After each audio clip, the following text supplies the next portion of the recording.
Thème 3, des espaces transformés par la mondialisation. Chapitre 2, les États-Unis dans la mondialisation.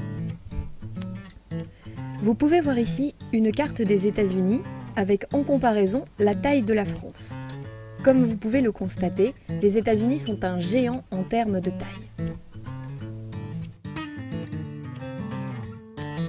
Ce géant couvre une superficie d'environ 9,4 millions de kilomètres carrés, ce qui représente environ 17 fois la France. C'est le 4e pays le plus vaste du monde. C'est une fédération comprenant 50 États, dont l'Alaska et Hawaï, qui sont très éloignés des autres. L'immensité du territoire américain lui confère une grande diversité de paysages. Vous pouvez voir sur les images suivantes un certain nombre de photographies prises dans différents États des États-Unis. Ici, une photo de l'Alaska.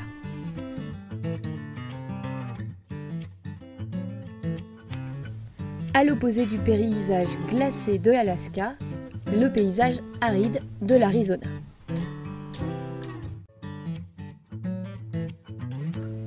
Il y a de nombreux littoraux aux États-Unis. Vous pouvez ici voir un exemple avec une plage de Californie.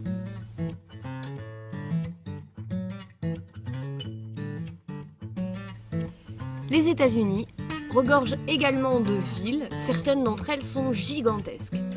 Vous avez ici un exemple avec la skyline de New York. Pendant ce chapitre, on va se demander pourquoi la Renaissance est une période de rupture.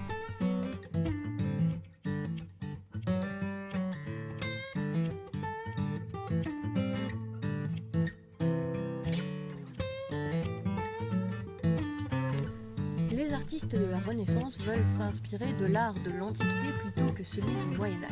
Ils cherchent à retrouver les techniques mais également les sujets des artistes antiques. Les États-Unis sont également une puissance financière.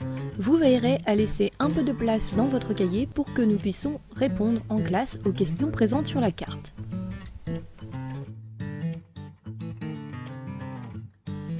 Vous pouvez constater dans ce tableau que les États-Unis sont à la première place dans de très nombreux domaines. Production de soja, de maïs, l'agroalimentaire, l'électricité, la production d'aluminium, d'automobiles, d'armements et même la production pharmaceutique.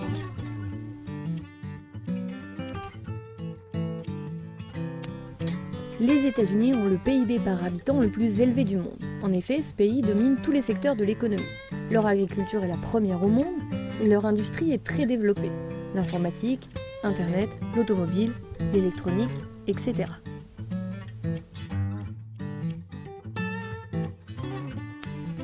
Ils sont à la pointe dans la finance. Wall Street est la première bourse mondiale. Ils dominent le commerce mondial, ce sont les premiers importateurs et investisseurs mondiaux. Grâce à l'ALENA, ils font énormément d'échanges avec le Mexique et le Canada qui sont leurs voisins. Leurs firmes transnationales sont présentes partout dans le monde, comme Coca-Cola ou McDonald's. N'écrivez rien et prenez le temps de regarder cette carte. Vous pouvez constater que les États-Unis ont des bases militaires partout dans le monde, sur à peu près tous les continents.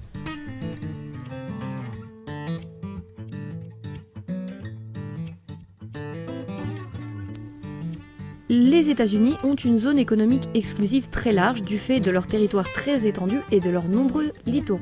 Si vous ne vous souvenez plus de la définition de zone économique exclusive, rendez-vous dans le premier chapitre de géographie.